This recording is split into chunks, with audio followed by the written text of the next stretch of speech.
যুক্তরাষ্ট্র ইসরায়েলকে পরাজিত করে কি মধ্যপ্রাচ্যের অভিভাবকে পরিণত হয়েছে ইরান? তাহলে কি ইহুদিবাদীদের আধিপত্যকে গুড়িয়ে দিতে সফল হয়েছে তেহরান? একটি নয়, দুটি নয়, মধ্যপ্রাচ্যে থাকা যুক্তরাষ্ট্রের কমপক্ষে ২১টি সামরিক ঘাঁটিকে দুমড়ে মুচড়ে ফেলেছে ইরানের চৌকস সামরিক বাহিনী। তেহরানের এমন দাপটে রীতিমতো কাবু হয়েছে ইহুদিবাদীরাও। তবে কি আরেক পরাশক্তি হিসেবে বিশ্বের বুকে মাথা উঁচু করে দাঁড়াতে চলেছে ইরান? এরই মাঝে জানা গেছে ইরানের সকল দাবি দাওয়া মেনে নিয়ে দেশটির সাথে যুদ্ধ বন্ধের ইস্যুতে সমঝোতা করতে চলেছে মার্কিন প্রশাসন। প্রশ্ন হলো, মধ্যপ্রাচ্য পরিস্থিতি কি তাহলে এবার শান্ত হতে চলেছে?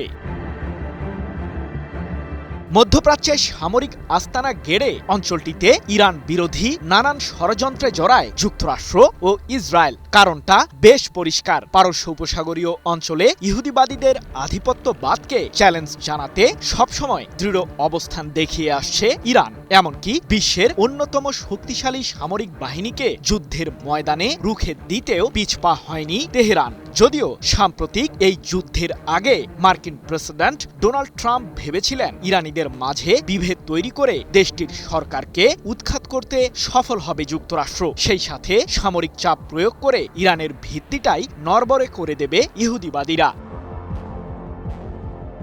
কিন্তু ভাগ্যের নির্মম পরিহাসে মধ্যপ্রাচ্যে এখন যুক্তরাষ্ট্র নিজেই রয়েছে অস্তিত্ব সংকটের মুখে। কেবলমাত্র ব্যালিস্টিক মিসাইল ও আত্মঘাতী ড্রোন দিয়ে শত্রুপক্ষের বিরুদ্ধে উত্তাপ তৈরি করে ইরান বিশ্বকে দেখিয়েছে যে সঠিক রণকৌশল আর জনগণের সমর্থন থাকলেই যে কোনো যুদ্ধে জয় পাওয়া সম্ভব। তবে এই বাস্তবতাকেই হয়তো মানতে নারাজ ইসরায়েলের প্রধানমন্ত্রী বেনিয়ামিন নেতানিয়াহু। তাই তো ইরানের বিরুদ্ধে ষড়যন্ত্রের ছক আঁকতে এখনো মরিয়া ইহুদিবাদী শাসক। যদিও এক্ষেত্রে তার ঘনিষ্ঠ বন্ধু ট্রাম্প হয়ে দাঁড়িয়েছেন পথের মূল কাঁটা।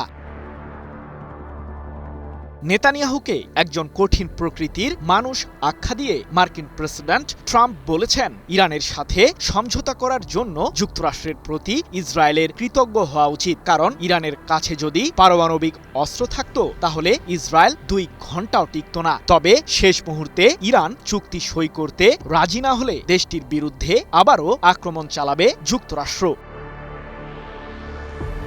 তাহলে কি ইরানের সাথে সমঝোতার মাধ্যমেই দেশটির কাছে আত্মসমর্পণ করতে চলেছে যুক্তরাষ্ট্র ইসরায়েল?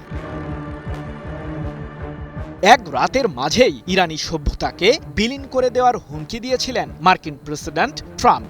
এরপরই বিশ্বজুড়ে শঙ্কা ছড়িয়ে পড়ে যে যুক্তরাষ্ট্র হয়তোবা পারমাণবিক অস্ত্রের মাধ্যমেই ইরানকে ধ্বংস করার ষড়যন্ত্র করছে। কিন্তু হরমুজ প্রণালীর মতো কৌশলগত বাণিজ্যিক চ্যানেলে ইরানের সামরিক বাহিনীর শক্ত অবস্থান আর রাশিয়া ও চীনের মতো বন্ধু রাষ্ট্রগুলোর সমর্থনে মার্কিনীদের ঘায়েল করেছে তেহরান।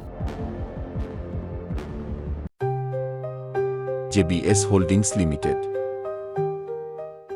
তাই তো দৃঢ় চিত্তেই ইরানের সশস্ত্র বাহিনীর কমান্ড সেন্টার খাতামাল আম্বিয়া কেন্দ্রীয় সদর দপ্তর জানিয়েছে, সাম্প্রতিক যুদ্ধে আমাদের জনগণের সহনশীল অবস্থান এবং ইরানের চৌকস সশস্ত্র বাহিনীর রণকৌশলের সামনেই পরাজিত হয়েছে ইহুদিবাদীরা। পাশাপাশি হুথি বিদ্রোহী ও লেবাননের সশস্ত্র গোষ্ঠী হিজবুল্লাহর মতো প্রতিরোধ ফ্রন্টের কারণেই যুক্তরাষ্ট্র ইসরায়েল এখন আত্মসমর্পণে বাধ্য হয়েছে। শত্রুপক্ষের বিরুদ্ধে প্রতিরোধই একমাত্র বিজয়ের পথ।